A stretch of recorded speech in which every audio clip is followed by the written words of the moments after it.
I'm so honored and delighted and feel very privileged to be here today in this conversation. It's so important. And I am a feminine empowerment and prosperity coach and help midlife entrepreneurial women create financial freedom from their businesses. I'm also an internationally award-winning wildlife photographer, and you might wonder how those worlds come together. And everything that I know about prosperity and thriving on the planet comes from my time in the bush with the wild ones on the other side of my lens. And I have come to a place where it's time that we co-create a new earth economy and a thriving planet together. And that's what I'm all about. And this is something I've sat with since I was 6 years old, when I was catalyzed to knowing that I needed to go to Africa before I died. Like, it was the most imperative thing. And it's been a whole entire lifetime devoted and dedicated to really discovering what it's like to have reverence for the sacred life that we have, the sacred planet that we live on, and all the other beings that are with us on this planet. And my vision is really us coming into a co-creative, generative, harmonic relationship with Earth and all the beings that are on the planet, and that everyone has enough, and that we move out of what I call egonomics into economics, where there's no harm, and that this is a place where all thrive and collectively we all rise together.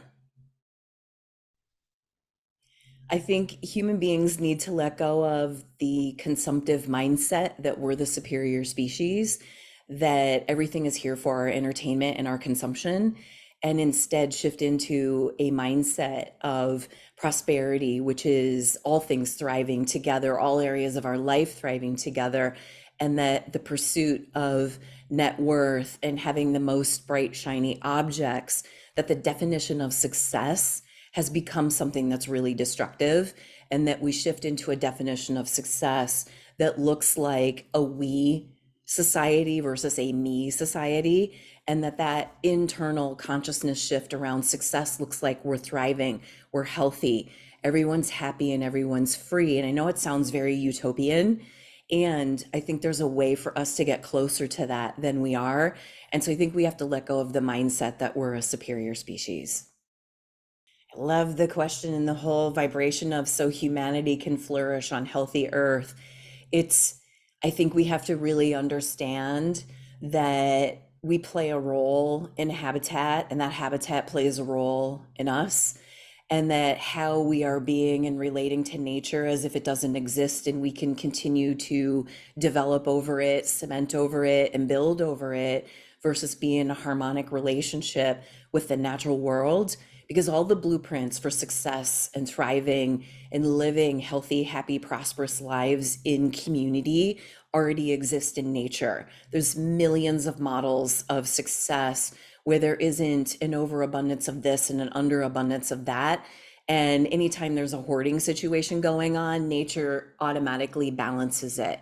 And so somehow we've figured out how to disturb the balance. And I think what we most need to embrace is that we play a direct role in the imbalance and the disruption and the chaos that we're all experiencing, and that there's a way for us to actually shift that in our own narratives, in our own societies, in our own countries, and as global citizens, and that the planet can come back into harmonic resonance, and we can come back into harmonic resonance with the planet.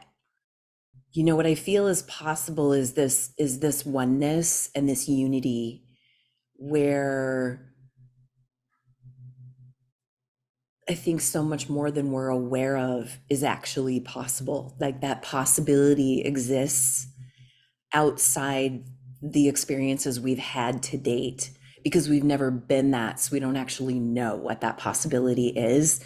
But my sense of it is that it's much more like a lion pride. It's much more like supportive and harmonious and cooperative, and in a state of unity, and like the herds of matriarch elephants, that the matriarch knows she cannot compromise her well-being, because that's a key part of taking care of the herd. and that we move into not an unconscious herd mentality, but a herd mentality where all are considered, all are revered, and all are equal. Yeah, and all are invited to give their contribution. And I saw a word that I think is, as human beings, we all long for bonding and spiritual connection, and that oneness is what brings that. And I recently came across a word of the interconnectivity, and nature is an interconnective weave from the mycelium all the way up to the trees, to the birds, and all the layers in between. And we are all those layers. And I think what's possible for us is beyond our wildest imagination that I couldn't even put into words. Were we to all come into that sort of cooperative nature with each other and remember who we are in the landscape of the planet on which we live. We were a species that joined together in our entelechy, or our soul resonance, or our soul intelligence, and everyone knew that their specific soul intelligence contributed to the thriving of the whole. Instead of that, being in a space of how does my purpose contribute to the greater calling of humanity overall, in the realization of not only the divine beings that we are, but what could we potentially co-create together would be a thriving planet on all levels, in all ways. And I go back to that it requires a state of reverence from all of us to actually have that be so. I am humanity. I am humanity. I am humanity.